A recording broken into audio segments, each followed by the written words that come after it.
Biblia. Por eso tenemos una serie de programas dedicados a profundizar y meditar la palabra de Dios. No te lo pierdas, de lunes a viernes, 6 de la tarde. Encuéntranos en Facebook y YouTube como CDA, Canal Digital Arquidiocesano.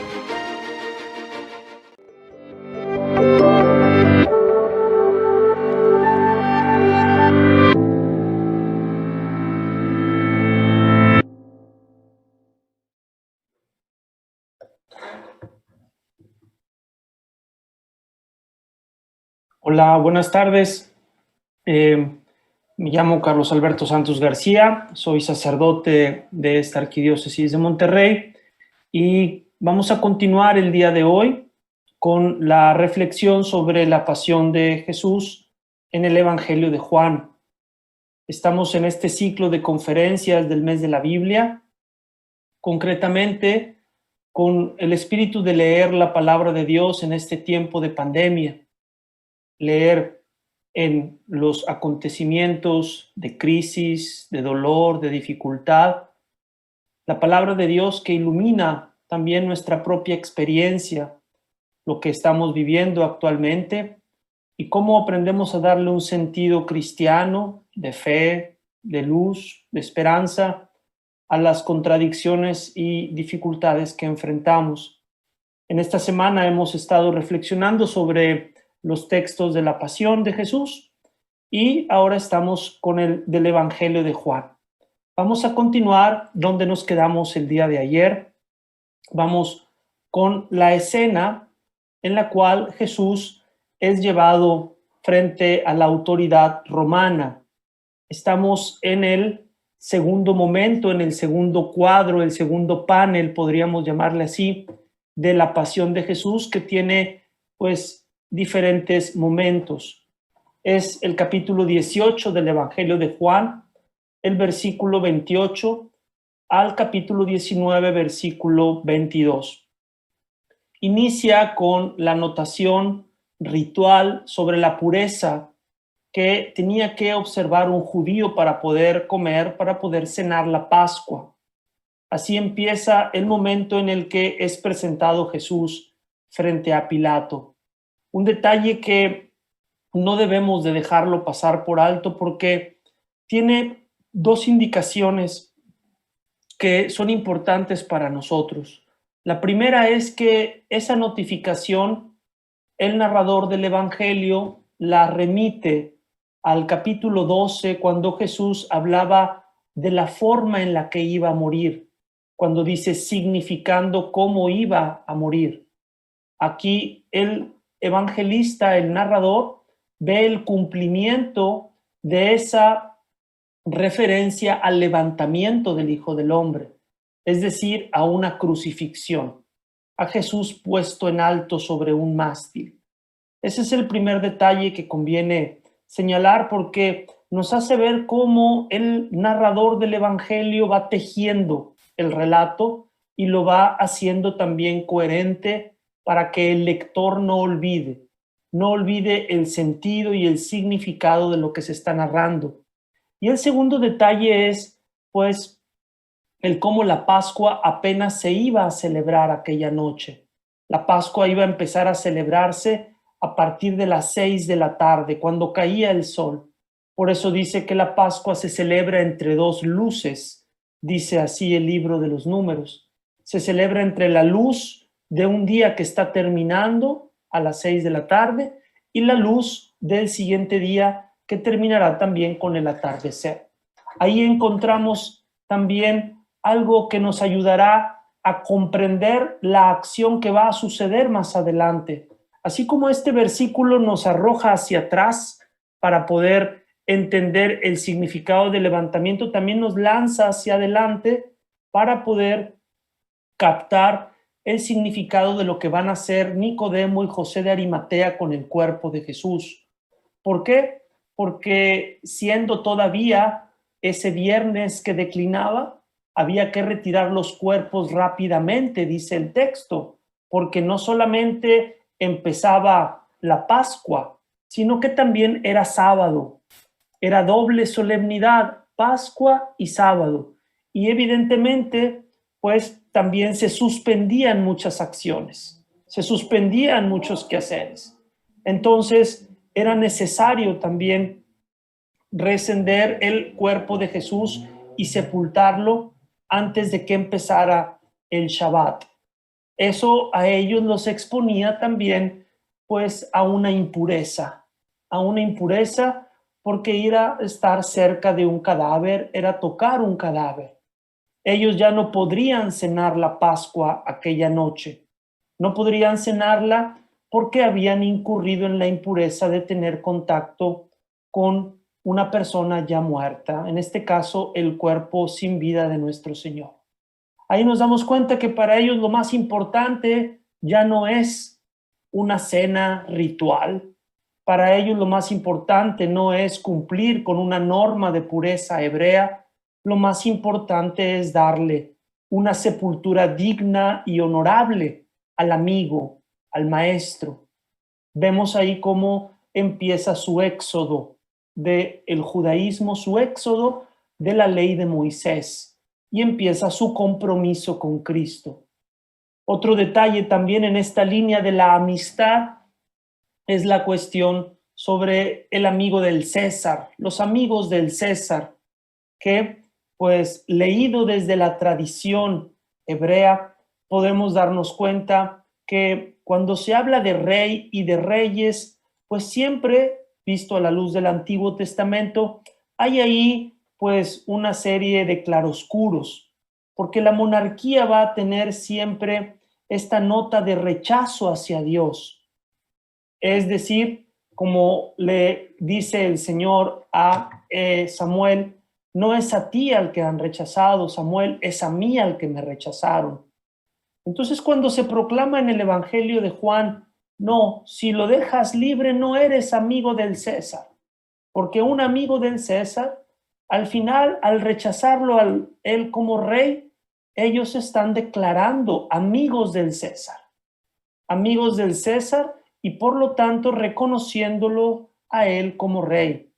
Es otra edición, por decirlo así, del rechazo de Yahvé, del rechazo de, como dice, de que yo reine sobre ellos, como dice el primer libro de Samuel en el capítulo 8, solo que ahora en la persona de Jesús está rechazado ese reinado de Dios. Hay ahí una paradoja, hay una ironía que acompaña el relato de la pasión según San Juan. Y ayer también comentábamos este detalle de cómo este juicio, si se le puede llamar así, civil frente a la autoridad romana, tiene esta característica del movimiento. Los análisis narrativos de esto, parte del Evangelio, se fijan mucho en estos verbos de movimiento, salir, entrar, en donde el único que está fijo es Jesús. El que sale y entra es el procurador romano. Narrativamente, toda la acción gira sobre Jesús. Él es el centro. Y por lo tanto ahí, pues podríamos nosotros encontrar quién es el importante, quién es el centro de la acción. Parece que el más débil y el más vulnerable es al mismo tiempo el más poderoso. El más débil y el más frágil es el que se convierte en el centro de atención, como en un polo de atracción de todos los demás. En este mismo contexto, en esta misma sección, esta fue la última que vimos el día de ayer, esta siguiente diapositiva, encontramos unas referencias que nos van a ilustrar sobre el sentido que tiene la pasión de Jesús en el cuarto evangelio y que también podemos llevarlo a nuestra propia experiencia, a iluminar nuestras propias experiencias de dolor, de sufrimiento y de dificultad. Empieza con esta cuestión sobre el poder de dar muerte, un poder que el procurador romano pues lo declara abiertamente frente a Jesús. Hay una definición moderna sobre el Estado que se dice que el Estado, el gobierno, es el que tiene el uso legítimo de la violencia. Un Estado, un gobierno tiene el uso legítimo de la fuerza y de la violencia, el poder de dar muerte. Jesús va a decirle, este poder Este poder viene de lo alto. Un poder que recuerda que si yo estoy en tus manos, le va a decir Jesús, es porque yo mismo me he colocado ahí. Yo mismo he puesto mi vida como oferta, como entrega, como don. Entonces, ahí esta presunción, este poder que parece absoluto y despótico, pues viene matizado por esta entrega de Jesús. Y también, como contraparte, el poder de dar muerte de los hebreos. Ellos van a declarar, pues no podemos darle muerte a nadie. Bueno, decíamos el día de ayer entre paréntesis, entre comillas, ¿por qué? Porque basta ver el texto de Hechos de los Apóstoles, capítulo 6, para darnos cuenta que sí son capaces de apedrear, sí son capaces de matar, y que existe también esa condena de acuerdo a la ley de Moisés. El tema del rey y del reinado, que ya habíamos mencionado, tiene también una importancia en este encuentro porque es la única ocasión en todos los evangelios, y atención con esto, es la única vez que Jesús declara así abiertamente, sí, soy rey. En ningún otro lugar, texto del Nuevo Testamento, dígase concretamente de los 4 evangelios, él declara abiertamente esto. Habla de un reino de Dios, habla de un reinado de Dios, pero no se presenta de esta manera. Es importante ver por qué se presenta así en este momento. Y más cuando en el capítulo 6 del Evangelio de Juan, él rechaza implícitamente ese título.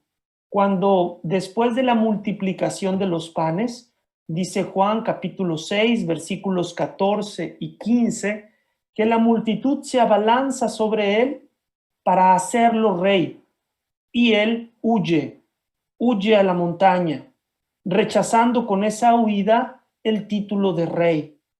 ¿Por qué ahora sí? Podríamos preguntarnos. ¿Por qué ahora sí lo admite? Es muy significativo que lo haga en un momento totalmente opuesto. Jesús tenía en el capítulo 6, pues, toda la fama, todo el poder, la gente de su lado, la gente a favor de él, la multitud dispuesta a aclamarlo, dispuesta a proclamarlo rey. Y en ese momento lo rechaza. Ahora, cuando está en una situación totalmente inversa, totalmente opuesta, lo admite y se autopresenta. Aquí, hermanas, hermanos, nos está enseñando en qué momento es donde podemos descubrir su divinidad y su reinado, justo en el momento de la mayor vulnerabilidad, justo cuando con otros ojos y con otra óptica y con otros criterios diríamos, él no es nada, él es una persona que está derrotada. Justo en ese momento dice, yo estoy reinando, yo soy rey. Esto invierte nuestros criterios, invierte nuestros valores y nuestra manera de entender y comprender muchas cosas, incluso la enfermedad. Justo cuando nos sentimos más vulnerables, cuando nos sentimos más frágiles, es el momento en el que puede salir nuestro auténtico yo, nuestro yo más profundo. Ese yo de otros momentos de éxito, de logro, de conquista, puede ser un yo falso, un yo, como se dice, inflado.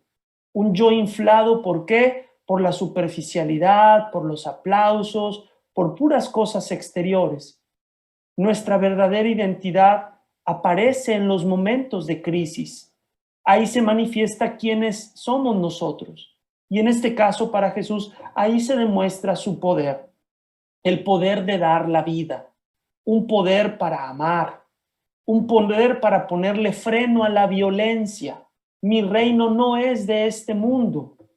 Si mi reino fuera de este mundo, le va a decir a Pilato, mis ángeles habrían luchado. Se requiere más poder para contener la violencia, para ponerle freno a nuestra propia agresividad, enojo y violencia, que para soltarla. Es muy fácil enojarse. Es muy fácil dar rienda suelta a la agresividad, a los gritos, a la violencia, a los reproches. Tener la capacidad de limitar, de contener por amor, por misericordia, eso es mucho más difícil. Ese es el auténtico poder. Es el poder que salva y que transforma. Es el poder del crucificado, el único poder que va a redimir, a salvar a este mundo de su propia violencia. Otro detalle que está también en el texto es esta frase que después va a crear toda una tradición artística porque así se va a llamar a ciertos cuadros y representaciones de Jesús en la pasión, el ecce homo, o como también lo conocemos, el divino rostro. El divino rostro es una representación de nuestro Señor Jesucristo, así en este momento como lo presenta esa imagen de Murillo, este pintor, español, y que es el rostro de Jesús en el momento de su pasión. Y la frase profética de Pilato: aquí está el hombre, ecce homo, aquí está el hombre. ¿Qué hombre? Todo ser humano, el ser humano de todas las épocas, el ser humano de todos los tiempos, un ser humano que también sufre, que padece y que por lo tanto es un hombre que lleva su propia condición mortal y vulnerable. Aquí está el hombre verdadero. Entonces, lo que está proclamando Pilato es también una especie de manifestación y de revelación. Y está unido al título Hijo de Dios. Cuando él se entera que él se ha autoproclamado Hijo de Dios, Pilato dice el texto que empieza a preocuparse, empieza a tener miedo. ¿Por qué? Porque para Pilato este hombre era uno más. Jesús era uno más de los que él había visto, pero empieza a darse cuenta que aquí hay alguien más. ¿De dónde eres? ¿De dónde eres?, le pregunta. Esa es, pues, la gran interrogante sobre Jesús que atraviesa todo el Evangelio. Creen saber de dónde viene, creen saber quiénes son sus padres, creen saber que es un Galileo y un Nazareno, sin saber exactamente de dónde ha venido y cuál es su verdadero origen, porque él, como le va a responder a Pilato, pues viene de lo alto. No tendrías ese poder si no te hubiera sido concedido de lo alto. El origen en lo alto es el origen de la misma identidad de Jesús, un origen trascendente que explica también este movimiento descendente. Si estoy descendiendo a esto, es porque libremente yo me he abajado, yo mismo he descendido y he abrazado esta condición. Lo importante que es para cada uno de nosotros también abrazar nuestra propia condición, abrazar nuestra condición humana con toda su vulnerabilidad y con toda su fragilidad. Aprender a descender, que puede ser aprender a declinar en nuestra vida, aprender a declinar en nuestras fuerzas, es una sabiduría sobre el cómo vivir, una sabiduría humana que nos ayuda también a hacer que esa realidad sea una opción de vida, sea una elección y que pueda ser transformada por nuestros valores, por nuestros principios, por la forma en la que lo hemos abrazado. Por eso esta declaración de Jesús sobre el origen de lo alto y también esta forma en la que él mismo se ha presentado nos da una pista de cómo también nosotros podemos enfrentar esos momentos. La resistencia, la evasión, la negación, la racionalización son formas de no enfrentar algo que forma parte de nuestra condición humana y que el Hijo de Dios ha asumido libremente, lo ha amado para redimirlo. Después el texto va a concluir con ese titulum crucis que habíamos comentado antes y que en el Evangelio de Juan tiene la característica de la universalidad de este reinado, la universalidad de este rey, porque está escrito en las tres lenguas, hebrea, griega y latín, que alcanza todo ese mundo antiguo, la universalidad del acontecimiento, pero también la universalidad del dolor, del sufrimiento del ser humano y de la redención operada en él. Aquí se unen también los elementos del manto, de la corona, estos elementos que envuelven a Jesús y nos hacen ver este carácter glorioso que tiene la cruz. Algo que para nosotros es muy difícil de entender. ¿Cómo puede tener algo glorioso y honorable un dolor y un sufrimiento? Bueno, si ese dolor y ese sufrimiento, en lugar de apartarte de lo que eres, de tus valores, de tus principios, de tus creencias, te une y te compromete más con ellas, ese momento es glorioso. Ese momento va a ser el de la revelación de tu auténtica identidad, de aquello que ni el dolor ni la muerte pudo apartarte. No me apartó de esto. No me apartó del amor que tenía por ti. No me apartó de la convicción que tenía sobre estos principios, sobre estos valores. La siguiente escena, estamos ahora ya en la tercera escena, es la escena del huerto y las autoridades religiosas, la escena ante el poder romano. La tercera es la que encontramos al pie de la cruz. Ya son los acontecimientos en torno a Jesús crucificado. Ahí tienen ustedes un mosaico de Rupnik, sacerdote jesuita, que pues es un artista ya de nuestro tiempo, que ha creado un arte sacro de nuestro tiempo y que nos presenta a Jesús crucificado con esta imagen que corresponde al Evangelio de Juan, la imagen de la Madre, de María, y de el discípulo amado. Al pie de una cruz, fíjense cómo Rupnik en la imagen pone la cruz como un árbol. Parece más un tronco de un árbol que una cruz como la diseñaban los romanos. Es el árbol de la cruz, como decimos. El que en un árbol venció fue en un árbol vencido. Un árbol en el que ganó la codicia, la avaricia, el orgullo, y un árbol en el que triunfa una nueva humanidad, porque aquí triunfa el amor, la generosidad, la entrega, que no apartan al hombre de Dios, sino que lo unen definitivamente a él. En estas escenas en torno a la cruz encontramos varios indicios que nos hacen pensar en que lo que está sucediendo ahí no es simplemente un ajusticiamiento, no es simplemente una muerte crudelísima como lo era la crucifixión, sino que ahí hay también un acontecimiento de vida. Ahí no está actuando la muerte, ahí está operando la vida.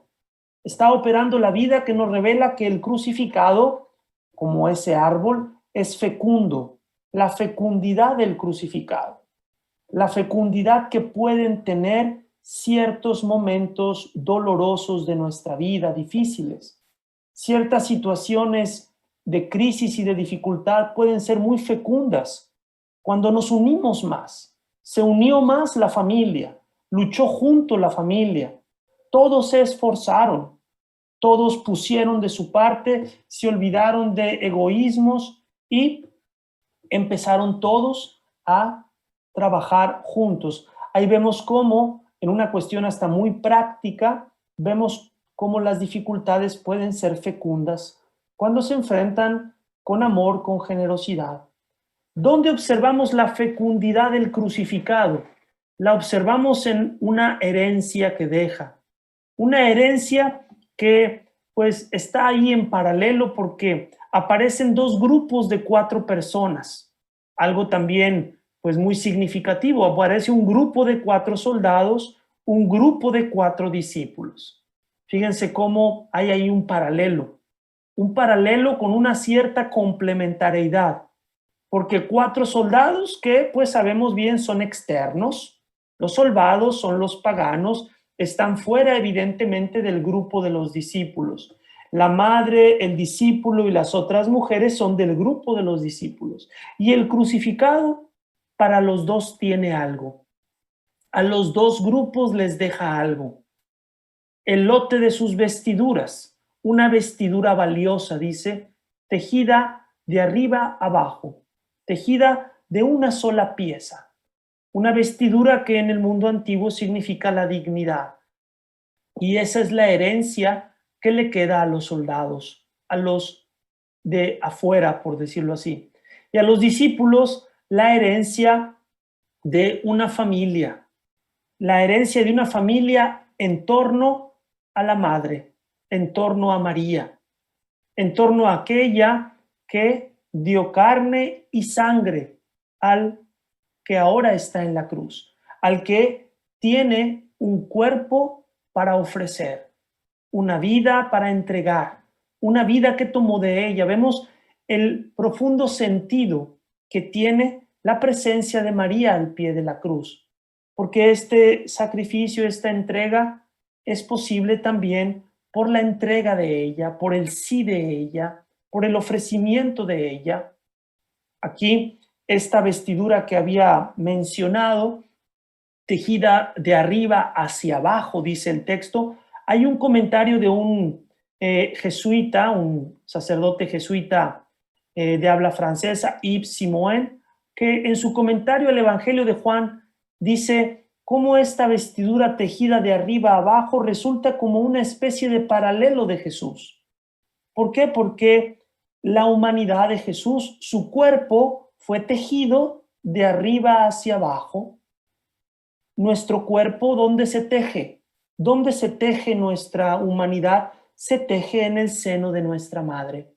Ahí se tejen nuestros miembros. Ahí se teje nuestro cuerpo. El cuerpo de Jesús es tejido en el seno de María de arriba hacia abajo. Es tejido de lo alto. El Espíritu te cubrirá con su sombra, le dice el ángel. Es tejido por el Espíritu ahí. Por eso, esta fecundidad es la creación, consiste en la creación de una nueva familia. Mujer, ahí está tu hijo. Hijo, ahí está tu madre.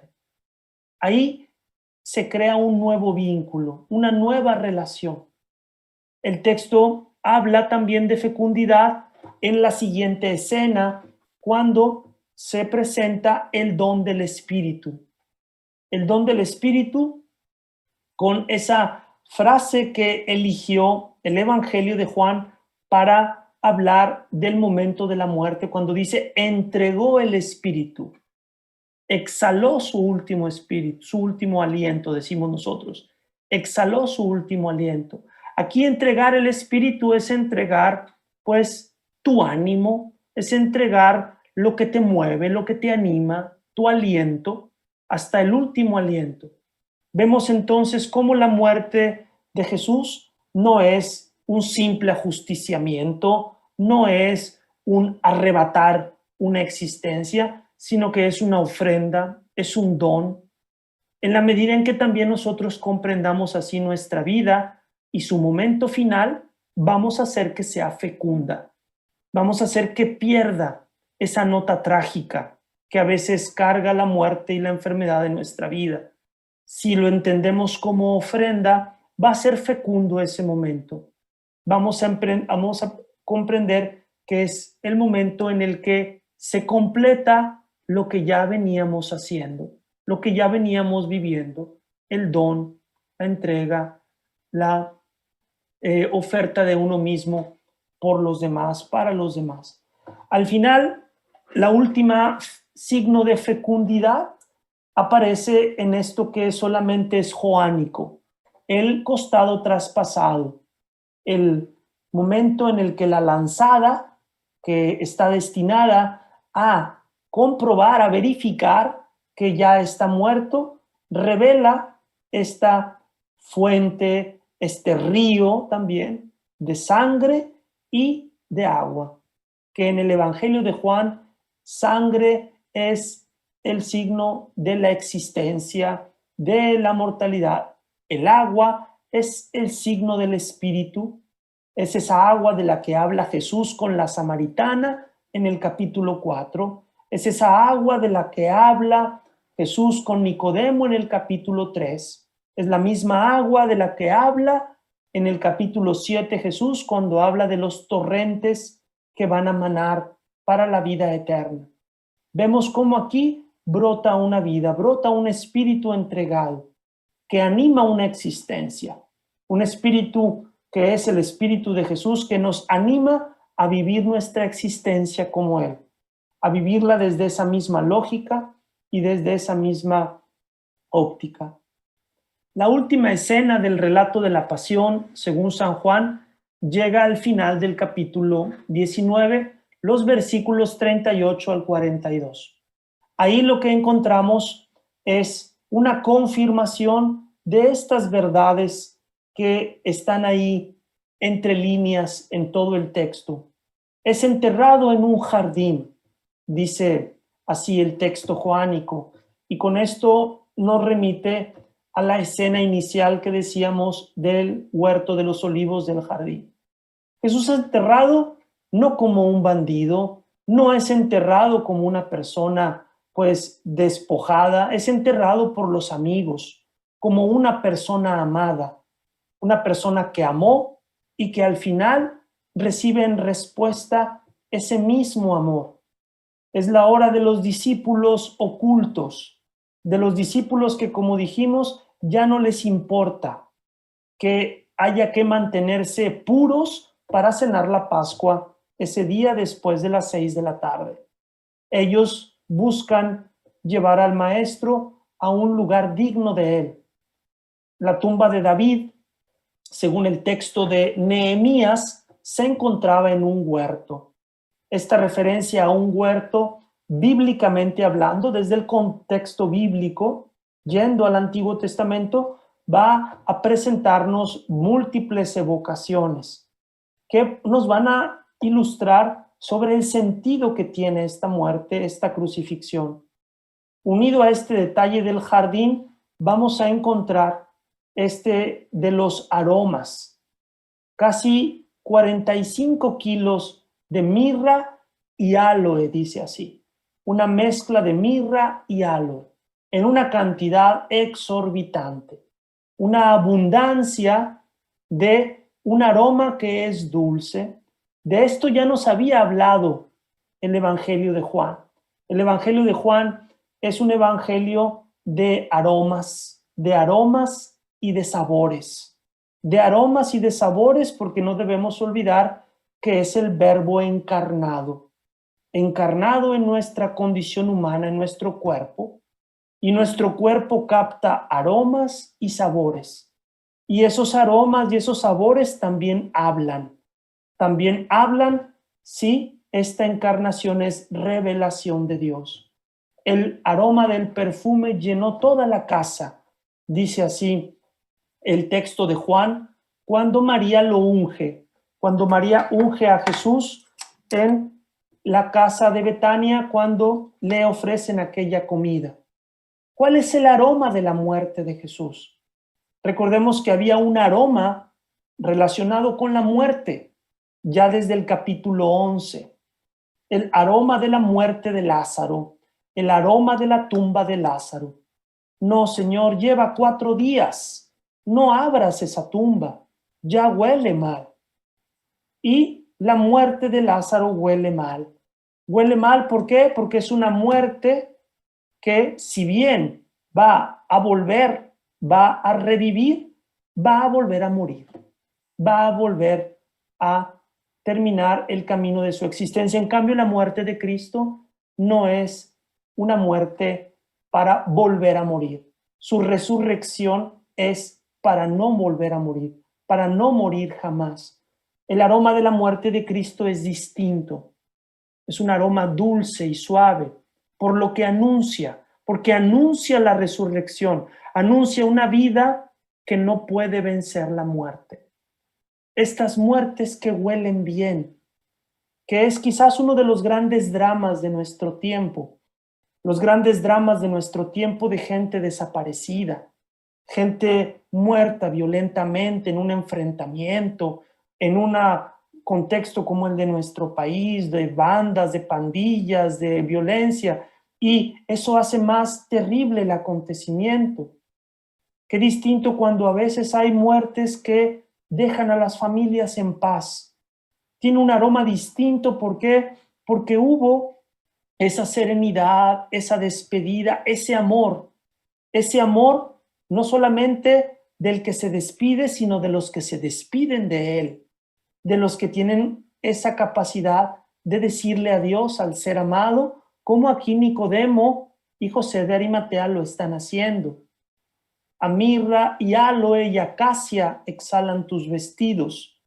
Esta combinación de mirra y aloe, de la que habla el texto joánico, nos recuerda, pues, algunos textos del Antiguo Testamento, porque esta combinación de mirra y aloe aparece tanto en el Salmo 45 como en el Cantar de los Cantares. El Salmo 45 es un salmo nupcial. Habla de las nupcias del Mesías, el Mesías esposo que se casa. Y ahí los vestidos del Mesías esposo huelen a mirra y aloe. Nos anuncian que el Mesías se ha casado con nuestra condición humana, con esa fórmula que se utiliza en el matrimonio cristiano, hasta que la muerte los separe. Aquí la muerte no los separó de nosotros hasta el final. El otro texto también es un texto nupcial, el Cantar de los Cantares, el amado y la amada. A mirra y aloe huele mi amado, dice así la amada. Es entonces una presentación de Jesús como el Mesías esposo, aquella antífona de Navidad que está en nuestra liturgia católica. El Verbo con nuestra débil carne se desposa, el desposorio de Dios con nuestra humanidad. Ver la encarnación como un misterio esponsal hasta la muerte. Todo esto que está en el momento en el que Jesús es sepultado apunta ya a la resurrección. Apunta a que la muerte no tendrá la última palabra. Y con esto llegamos a la conclusión del relato de la pasión según San Juan y también a la aplicación en nuestra vida. Cruz y gloria, cruz y vida, cruz, victoria. La comprensión joánica de la crucifixión tiene estas notas: gloria, vida, victoria. Es una cruz fecunda. Es una cruz fecunda porque esa cruz es vivida conscientemente, es vivida con los mismos valores con los que se había vivido el resto de la vida. No fue el momento de renunciar, ni de renegar, ni de abandonar la forma en que se había vivido. Fue el momento de confirmar y de sellar una vida marcada por el amor, por la no violencia, por la entrega. Por eso en la cruz no hay ignominia, sino hay honor. Es el honor del crucificado y su victoria sobre una violencia y una muerte que muchas veces se llevan nuestro ser más profundo, se llevan nuestros valores. Qué triste si la pandemia se lleva nuestros valores, si salimos de esta situación más ambiciosos, más insensibles, más voraces ante una realidad que está de por sí ahorita lastimada y herida. Hay unos signos de vida que rodean la cruz, unos signos que nos enseñan que aún los momentos de dificultad pueden ser fecundos. Puede salir más unida la familia, el matrimonio. Podemos valorar ahora sí lo verdaderamente importante de nuestra vida. Ahora que vemos estas situaciones de crisis, ahora que sentimos un riesgo de la vida por una enfermedad, por un virus, aprendemos a ver que a lo mejor teníamos nuestra mente y nuestro ánimo puestos no en lo más importante, no en lo más valioso, sino que estábamos dispersos en otras búsquedas y en otras luchas, olvidando lo fundamental. Ahí es donde se vuelve fecunda una crisis, porque nos enseña, nos guía. una frase de San Ignacio que dice: donde hay contradicción cabe esperar mucho fruto. Donde hay una contradicción que pone a prueba también lo que llevamos dentro y que nos ayuda a comprometernos con esos principios y valores que han regido nuestra vida y que no tiene por qué llevárselos un momento de crisis como la pandemia. Sí los va a poner a prueba, sí nos va a sacudir, pero si prevalecemos, saldremos más fortalecidos, saldremos acrisolados. Quedan solamente ahorita unos 10 minutos aproximadamente, poco menos, y quisiera concluir con lo que es el último tema de este ciclo de conferencias sobre la Biblia en tiempos de pandemia, en estos relatos e historias de crisis, y es el texto de la pasión de Jesús en la carta a los Hebreos. Un texto, pues, que no estamos acostumbrados quizás a verlo desde esta perspectiva, pero que, pues, es un relato de la pasión de Jesús, muy pequeño, muy breve. Son 3 versículos, 4, 7, 8, 9 y 10. Y, pues, vamos a empezar rápidamente. Son solamente unas 3 diapositivas, 4, y vamos a ubicarnos. Este texto del capítulo 5 de la carta a los Hebreos nos lleva a tener que tratar el tema de las tradiciones del huerto de los olivos. Por lo que ya hemos visto en esta semana, por lo que ustedes han visto de los relatos de la pasión, se han dado cuenta de que existe una cronología en los 4 evangelios. Existe un orden, una secuencia de eventos. Ese orden y esa secuencia de eventos permanecen fijos en los 4 evangelios: la cena, el huerto, la aprehensión, las autoridades religiosas, el poder romano y la crucifixión. Ese es como el armazón de los relatos de la pasión. Y el huerto de los olivos, lo acontecido en el huerto, es una parte de ese orden y esa secuencia. Ahora, ¿cuál es la esencia de lo acontecido en el huerto de los olivos? ¿Qué nos dicen los textos de los evangelios sobre esto?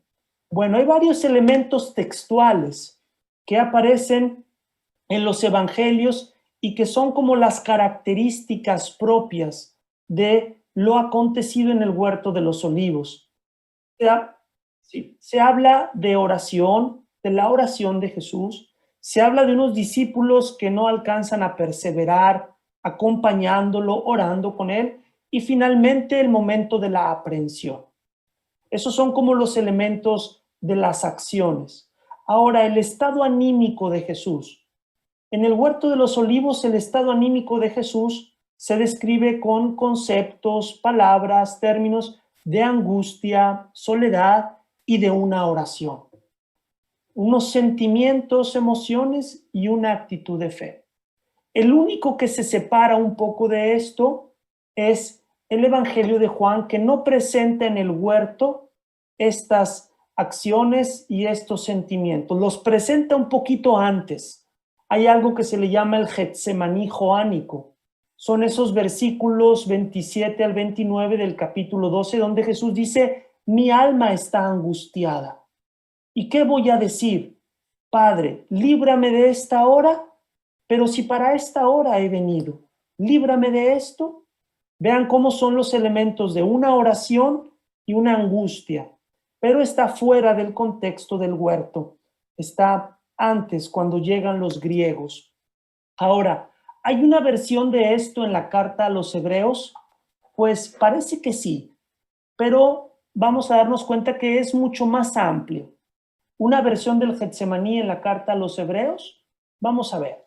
Esto es a lo que se le ha llamado, y aparece en sus pantallas el texto, es a lo que se le ha llamado el Getsemaní de la carta a los Hebreos, el cual, habiendo ofrecido en los días de su vida mortal ruegos y súplicas con poderoso clamor y lágrimas al que podía salvarlo de la muerte, fue escuchado por su actitud reverente y aun siendo hijo, por los padecimientos aprendió la obediencia y llegado a la perfección se convirtió en causa de salvación eterna para todos los que lo obedecen.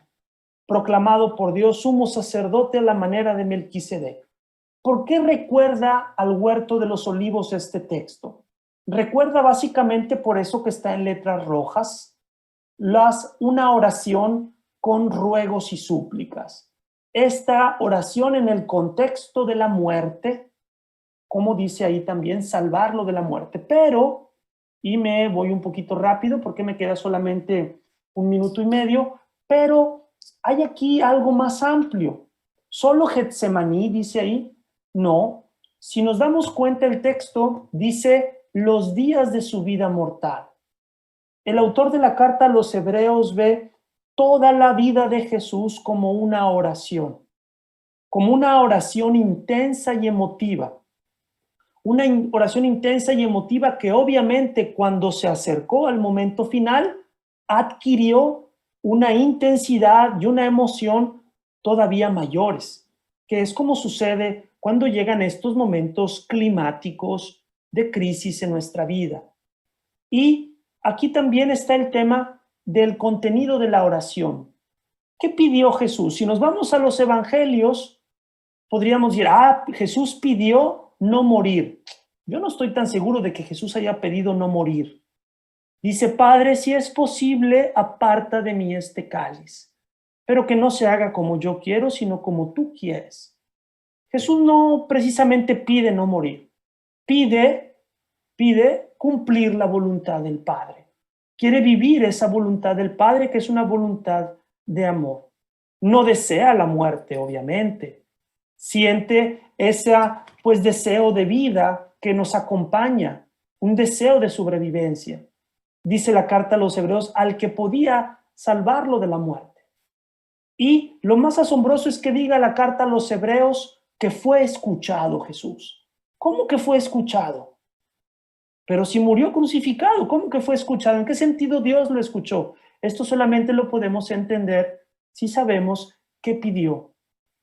Pidió poder enfrentar ese momento, enfrentarlo unido a la voluntad del Padre, que esto no me aparte de ti, que esto no me aparte de tu voluntad, que el miedo, el temor, la angustia, el terror que siento ante una situación difícil, que no me aparte de ti. Y lo logró. Ese es el sentido en que fue escuchado.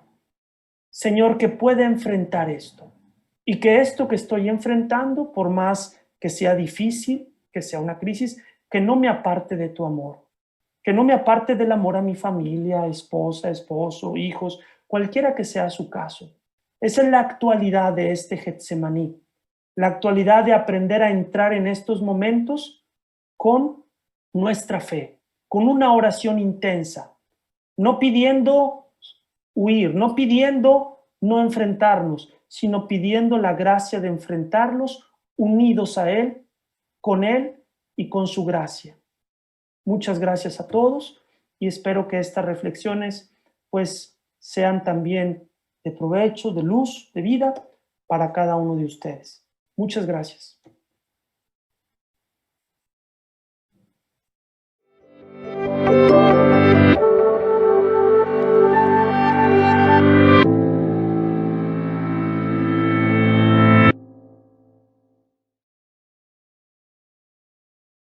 Vive tu proceso vocacional y conoce a más jóvenes con la inquietud de saber qué es lo que Dios tiene preparado para su vida. Síguenos en nuestras redes sociales como Centro Vocacional de Monterrey. Escucha, confía, responde. Septiembre, mes de la Biblia. Por eso tenemos una serie de programas dedicados a profundizar y meditar la palabra de Dios. No te lo pierdas, de lunes a viernes, 6 de la tarde. Encuéntranos en Facebook y YouTube como CDA, Canal Digital Arquidiocesano.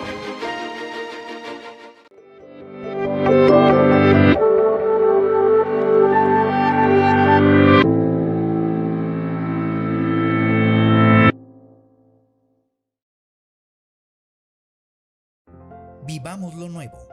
Al asistir a misa, 1. No olvides al salir de casa usar siempre cubrebocas, lavarte las manos, llevar gel personal. 2. Hay un aforo limitado. Conserva la sana distancia de 1.5 metros.